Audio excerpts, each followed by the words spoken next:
हरियाणा में गुरुग्राम के high rice apartment में रहने वाले लोग इन दिनों अपने कुछ ई कॉमर्स ऑर्डरों की ज्यादा तेजी से डिलीवरी देखकर हैरान हैं। जिन ऑर्डरों को डिलीवर होने में पहले 10 दिन लगते थे, अब वे कुछ घंटों में उन तक पहुंच जाते हैं। ये सब delivery solution provider sky air की वजह से हो पा रहा है।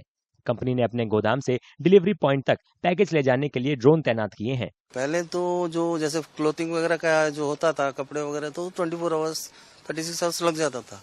लेकिन जैसे इन लोगों ने फूड में अपना कदम रखा है, जैसे फूड आइटम्स वगैरह मंगाते हैं हम लोग, तो ये 1 घंटा 1.5 घंटा या कभी कभी तो विद इन 15 to 20 मिनट्स भी आ जाता है। जब डिलीवरी बॉय को हमने पूछा भाई इतना फास्ट डिलीवरी कैसे हो रहा है, तो उन्होंने बताया आजकल ड्रोन डिलीवरी हो रही है।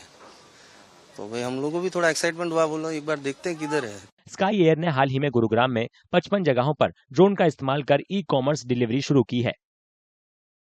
ऑर्डर से loaded automated drone computer program से गाइडेड गोदाम से उड़ते हैं ताकि ऑर्डर को डिलीवरी पॉइंट तक तय बॉक्स में छोड़ा जा सके।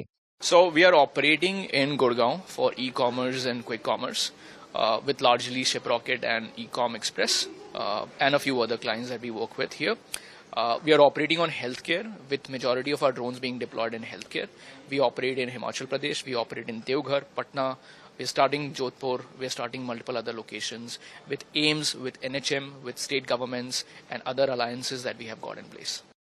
Sky air e commerce delivery space में पहला ड्रोन सर्विस प्रोवाइडर होने का दावा करता है। कंपनी को हाल ही में अपना बिजनेस बढ़ाने के लिए माउंट जूडी वेंचर्स और चिराटे वेंचर्स समेत वेंचर्स कैपिटल से $4 मिलियन का निवेश मिला है। कंपनी के सीनियर अधिकारियों का कहना है कि वे गुरुग्राम में अपने डिलीवरी सिस्टम को हर दिन 25,000 ड्रोन उड़ानों तक बढ़ाने पर काम कर रहे हैं।